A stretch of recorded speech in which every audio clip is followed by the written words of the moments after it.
Don't get too excited, we're doing another voiceover episode, and I sound like this because I'm sick. Yeah, dead dudes get colds apparently.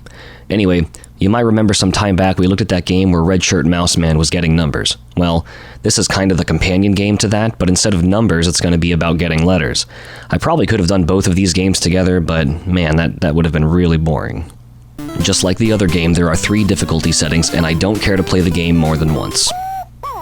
Letterland, pretty convenient name for a game about letters, has 6 stages: Yukon, Swamp, Forest, Pyramid, Jungle, and Caribbean.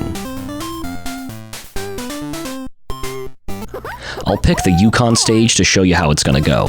Goofface picks up Mouse Man in front of a museum, and then he's platforming in a snowy mountain. You gotta use his net on these diamond things, and it reveals a letter in the bottom right. The platforming is very basic, since this is a kid's game after all. Once you get all 3 letters, you'll see it spells bat. Great. At the end of the level, you then have to capture this big block of cheese, and then you see the bat on the next screen. Cute. Then throw the cheese block into the Susian cooker from my nightmares, and out plops a plaque thing for the letter Y, which we then have to select.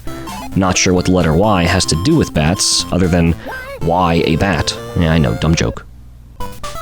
When you go back into Yukon, you end up building a different word. This time it's net, which is weird because we already have a net. And then the machine makes the letter X. This makes no sense.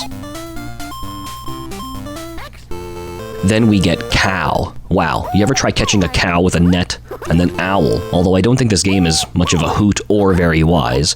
And then we get log. It's big, it's heavy, it's wood. It's better than bad, it's good. After that, the Yukon area on the map has you-know-who's giant face on it to indicate you cleared the stage. Yukon. More like you can't believe I am wasting my time doing this. I know, another dumb sick joke. We go to the swamp section next with this weird thing, and then a gator head launches us into the air. That's some DKC action right there.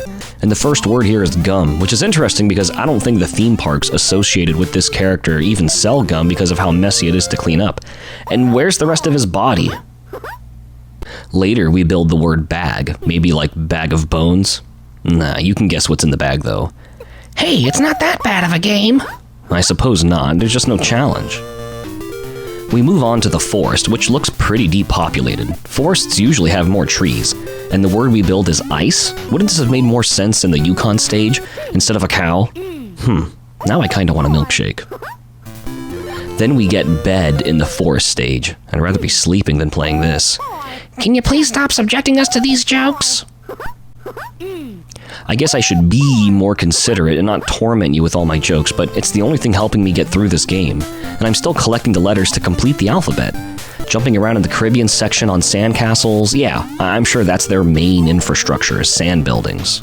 And the jungle isn't any better. Nobody welcomed me, and I don't see any fun in games, but apparently we do get to have some pie. I wonder if it's rhubarb pie. Is Garrison Keillor hiding in this jungle?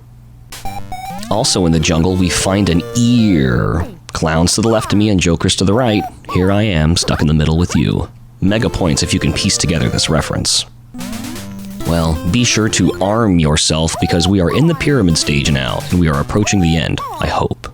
So we make our last trip into the pyramid land, jump around and find the letters, which spell sun. Put the last letter in the alphabet, and then all the letters fly by in front of the museum. I don't know, it looks to me like they are getting loose again. And then, of course, the credits go by to embarrass whichever humans were involved in this game. And then we get the credits to embarrass whoever was involved with making this episode. It was me.